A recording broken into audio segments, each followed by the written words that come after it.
Hello, YouTubers, and welcome to Levelhead News. This is your host, Brenda. I have 6 articles in this episode for you this morning. First one here is off of BizPack Review. Of course, all these URLs are in the description for your convenience. This one says, Sheriff Clarke rips Dem mayor's stupidity. Slave equals an illegal.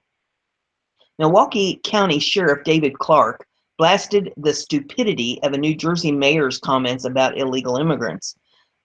To a Newark Democratic mayor, Raz Baraka, President Trump cities into fugitive slave catchers by threatening to cut off federal funding if they would not cooperate with U.S. immigration and customs enforcement agencies. Baraka had remarked in an MSNBC interview, institutional immigration policies were a way to intimidate mayors around the country into being fugitive slave catchers that run around and do their bidding. To the mayor's lunacy on Fox News Channel's Hannity on Monday. Stupid things, said Clarke. Comparing fugitive slaves to immigrants is the gold standard of stupidity. Sure, if 19th century African American icons Dred Scott, Nat Turner, or Frederick Douglass were asked, they would not agree that slaves being held against their will and returned to their masters after attempting to run away was the same as sending illegals back to their home country. Count on the left to talk crazy. Fuel to this thing, Clarke said. That's not what's going on. Everybody knows it. Of things to say, so they have to talk stupid. On it, Geraldo Rivera also appeared on Hannity, disagreed with Clarke, asking the sheriff to put himself in the place of a family facing a deportation of a member. Rivera also claimed studies show fewer crimes are committed by undocumented immigrants than citizens, a point Sean Hannity refuted with other statistics. Clarke corrected Rivera's points, noting that slaves are property and not as human beings, never afforded due process under law that illegal immigrants enjoy. When they were caught, slaves were hung, slaves were beaten. That's not what's happening with illegal immigrants. They're being returned to their country of origin, Clarke pointed out. Slave equals an illegal immigrant. I'll tell you what, he said, it's beyond outrageous. All that I have for you is off of Liberty Headlines. Training humans to become the next billion-dollar industry. Searching for the next transformative technology destined to turn a bunch of Ivy League dropouts into billionaires, market into loose slot machine, need only look in the mirror. The greatest industry of the 21st century will probably be to upgrade human beings, historian Yuval Harari, author of the fascinating new book, Homo Deus, watch.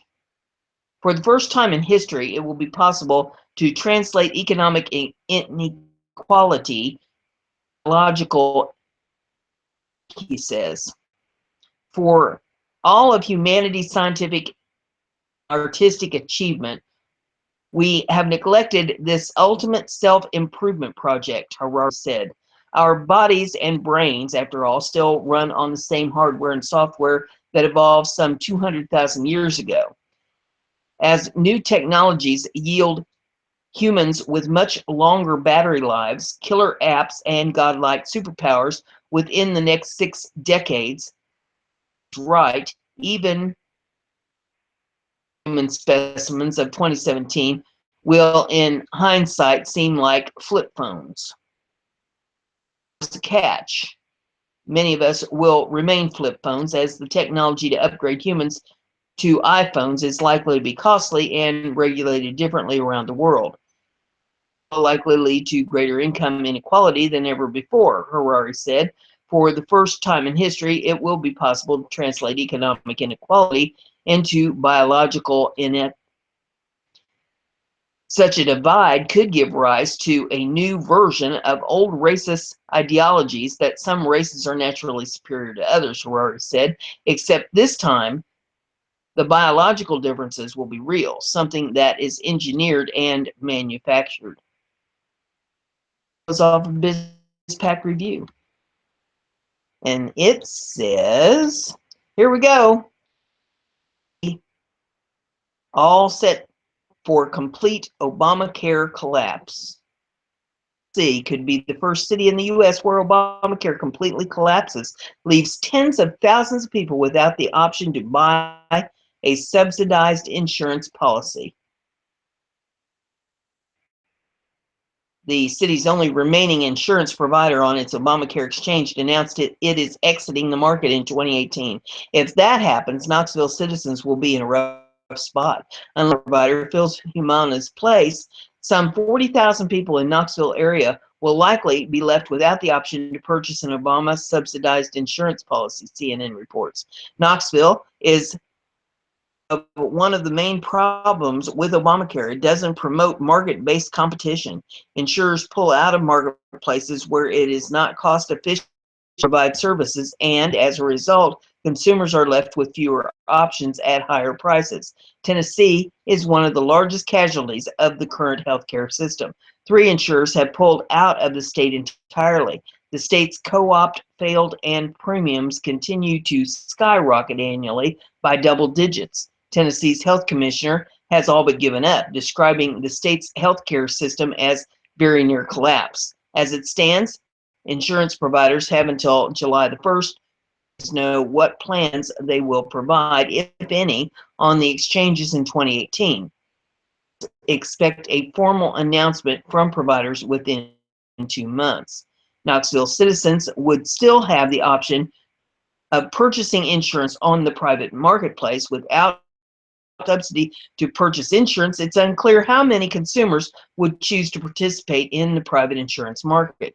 To help struggling consumers in their state, Senators Lamar Alexander and Bob Corker of Tennessee that would allow consumers to use Obamacare subsidies to purchase any state-approved insurance plan on the private marketplace. If the bill passes, it would remain in effect through 2019. The article is off BizPack Review. As GOP reeks. Try that again. Wow. GOP representative seeks on the billions Ivy League colleges suck off taxpayers each year.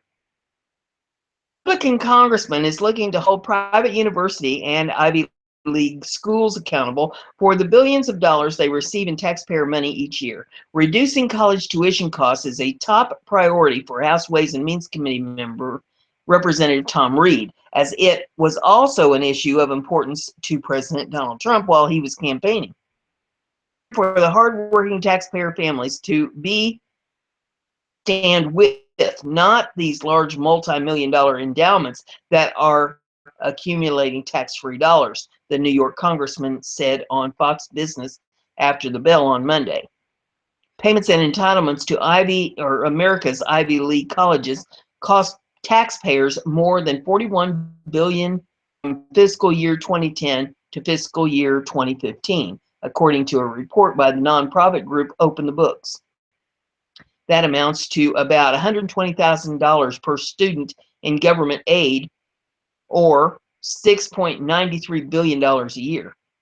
All we're asking is that this money go to working families in tuition reduction on investment income that comes off dollars in tax-free manner, Reed said.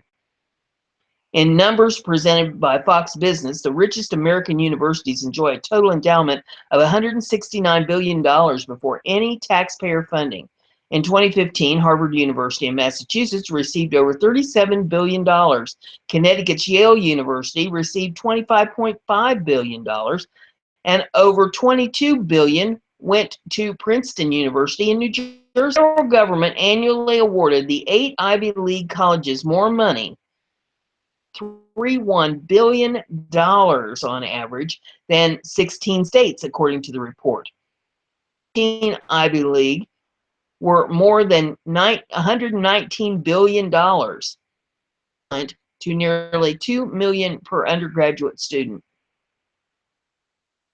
With continued gifts at present rates, the $119 billion endowment fund provides free tuition to the entire student body in perpetuity.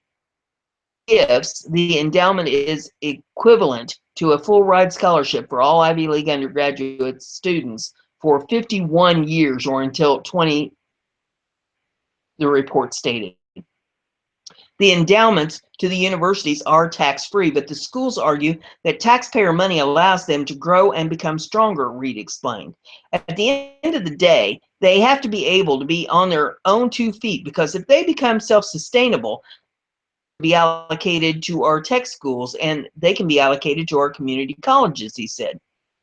Intends to put the spotlight on how the schools spend their money, as well as making sure they are committed to reducing the cost of tuition. That's how we're going to deal with this for generations to come, he said. Next article that I have for you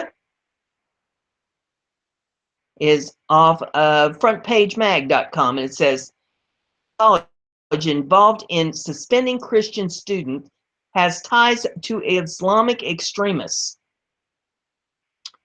Regarding a Muslim Rollins College professor who was involved in the wrongful suspension of a Christian student shows that she has multiple ties with radical Islamic individuals and organizations, most notably through an ex-lover under and as the spokesperson for the Islamic Society of Central Florida. The College Fix reported last Monday that the professor Zafari falsely accused the student, sophomore Marshall Polston, of violating the terms of his suspension by setting foot on campus, resulting in a discriminatory hearing conduct system. Polston has since been exonerated of all charges after providing surveillance footage of where he really was at the time, officially reinstated at the college. Polston claims he was originally suspended after sending a strongly worded email refuting his professor's claims that Jesus' crucifixion never happened. Followers never believed he was the Son of God. Rollins College refused to answer whether they would investigate these claims and Zafari's potential ties to Islamic extremists. Zafari served as the director of communications for the Islamic Society of Central Florida, or the ISCF, from 2001 to at least 2004, according to the from her 2012 book Beyond the Headlines, and press communications from the organization. ISCF's main mosque, Masad Al, is owned by the North American Islamic Trust, or the NAIT, which was classified by federal prosecutors as both an unindicted co-conspirator in the 2008 Holy Land Foundation terrorism financing case, an entity that is or was a member of the Muslim Brotherhood. Muslim Brotherhood's goals were identified as establishing a network of organizations in the U.S. to spread a militant Islamist message and raise money for Hamas, State of Israel, through violent jihad. Special Agent Robert Stauffer stated that NAIT's role in the Muslim Brotherhood is that of a nonprofit financial holding company, according to the Milwaukee, Wisconsin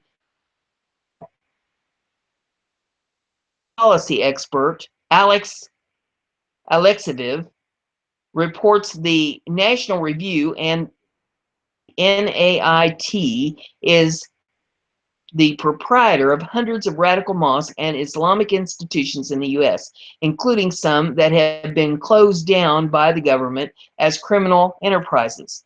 An institute, NAIT, is the 25% of all Islamic facilities in the United States, with some to 79%. ISCF has not responded to multiple calls and emails asking if Zafari still holds a position with the organization. years, ICF has received notable publicity for terrorism fundraising activities. In 2009, ISCF sponsored and held an event, Jid al-Rahman, at least $55,000 for George Galloway's Palestinian, which has been being financial conduit for the terrorist organization Hamas. Indeed, in 2009, Galloway held a public press conference where he handed a bag of cash over to Hamas leadership. An interview with the Ronald Reagan Republican Assemblies of Florida, RAF, and Ayman Mohammed Masari, president of the ISCF, was hounded with questions regarding his knowledge of the fundraiser, according to the United West, a non-governmental organization. Missouri's many times. At first, he claims not to have known Galloway, who had in 2010, but admits that Galloway goes around the world gathering money for Hamas, though continuing to stick with his story of not knowing that the money raised was going to Hamas.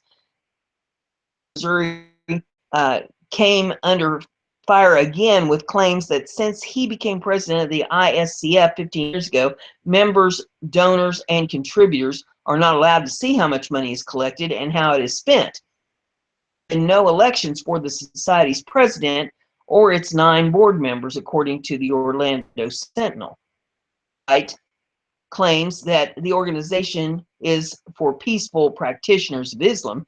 Earlier this year, welcomed Ahmed Ratib al-Nabsuli, it's pronounced, a radical Muslim cleric, calls for the death of Jews and gays, according to Heritage Florida Jewish News. In recent years, Rollins College appears to have forged deep connections with the ISCF, and the two have engaged affiliated projects dating as far back as 1998. Rollins has several events with the ISCF, including one as late as September of 2016, according to the ISCF's Twitter page. Publicly representing ISCF between at least 2004 and 2007, Zafari was caught up in the middle of a divorce case between Rosine Gouaji and Maher Gajwi, born endocrinologist, who Rosine has exposed as a supporter and donor of radical Islamic activities. Found in the affidavit of counterterrorism expert Joe Kaufman showed that Zafari had been planning a trip to a nudist resort with Margaji, I'm not sure how it's pronounced, a man who admitted in court to giving money to his brother, who ended up being a part of a terrorist-linked organization, according to page 32 of the court filing. The receipt shows that Maurer has donated to Mercy International, a charity that was involved with an Al-Qaeda terrorist attack, according to the Washington Institute. 6 years prior to their divorce, Rosine began acting as an FBI informant, leaking information about her ex-husband, who she claims revealed himself to her as a member of the Muslim Brotherhood early on in their relationship.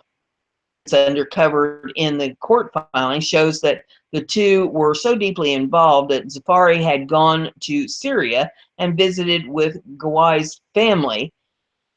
Wednesday, Zafari's sister confirmed in a comment on Facebook post, at that point they were even engaged to be married, but claims their relationship didn't last for other reasons after the court trial had ended.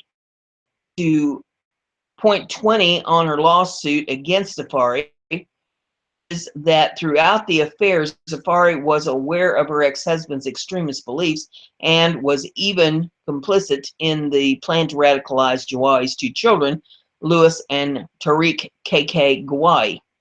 On page 47 of the court filing, Gawai admitted he had told his wife Jewish children in his home. In fact, both Gawai's sons have mentioned his father's disdain for Jews multiple times. On one occasion, Louis Gawai, their oldest son, sent an email to a friend in 2004 saying, and because he wants to get rid of all the Jews and everybody should be Muslim, and if not, are idiots, and wants me to go blow myself up so he would be proud of me.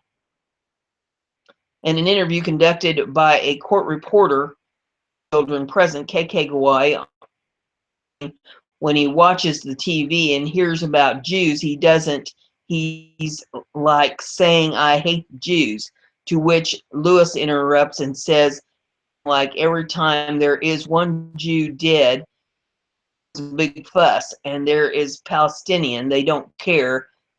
That's what he says. Both of his children have corroborated these statements and pled court on multiple occasions not to be forced to live with their father.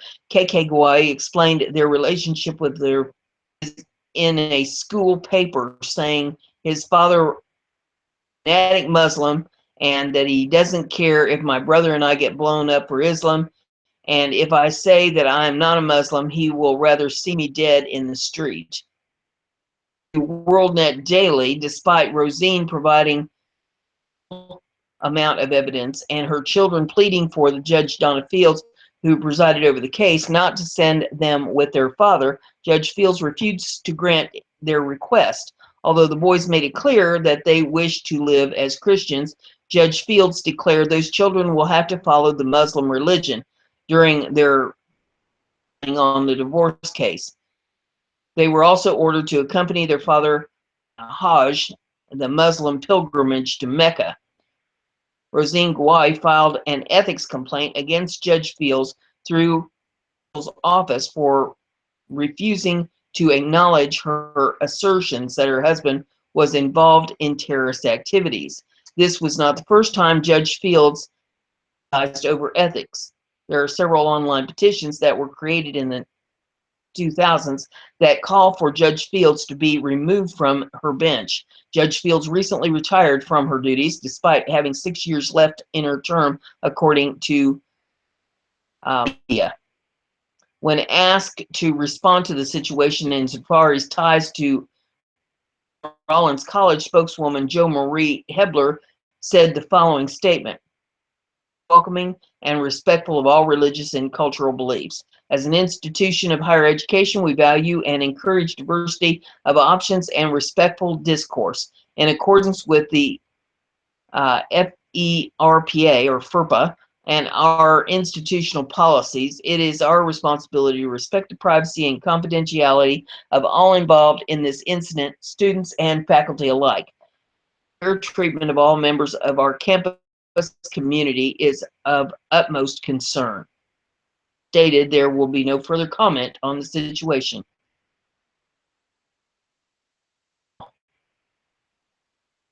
Here is off of humansarefree.com. And I found this interesting, so I thought I'd throw this in here for you because I did not know about this, and I'm sure many of you don't either. But in India, it says, in this city, people live without politics, religion, or money. Utopia would be like, don't you? What do you think the biggest issues in the world faces? Most people would say matters of bias and privilege, right? Well, what if you could go somewhere where those weren't problems? The truth is you can. This utopia has existed for 50 years even. It's called, and it's located in southern India. The brainchild of Mira Alfasa is a universally welcoming place regardless of nationality, culture, religion, or language. Instead, it celebrates what we all are, citizens of the earth. Created a charter by which the city runs, and no nation can claim property of the place. Instead, it belongs to the world. There is no authority, nor a person of power need to respect. There are no written laws either. one supreme universal truth by which the city runs. Citizens work toward harmony, love, and acceptance, education, and research. As a result, the functioning of the town is organized in a very modern and environmental friendly way. They have implemented systems of wastewater treatment, systems of groundwater depletion. Auroville uses eco-friendly methods for production of organic food, as well as technology advanced, making the poor soil fertile. The town has become self-sufficient when it comes to food production and drinking water. In the 70s, they have started a process of forestation. The city is settled within a belt of forests and fields, making it one of the cleanest places on earth. Aurovillians use no money. Economy functioning on principles of sharing, giving, and exchanging. Distribution center in the city where both citizens and strangers can get a meal, people produce what they need, and exchange items with neighbors without any aspirations of earning economy. Of the cosmopolitan spirit embedded in the city, today it is inhabited by representatives from more than 50 nations. Under the authority of UNESCO, secures its future existence. The town has no restrictions. Everyone is welcome to come his own peace. Sounds beautiful. Wouldn't it be wonderful if it's like that on Earth? If you like what I'm doing here, give it a thumbs up. Share it on your social media so everybody gets to hear the news. Subject, please do. Have a great day.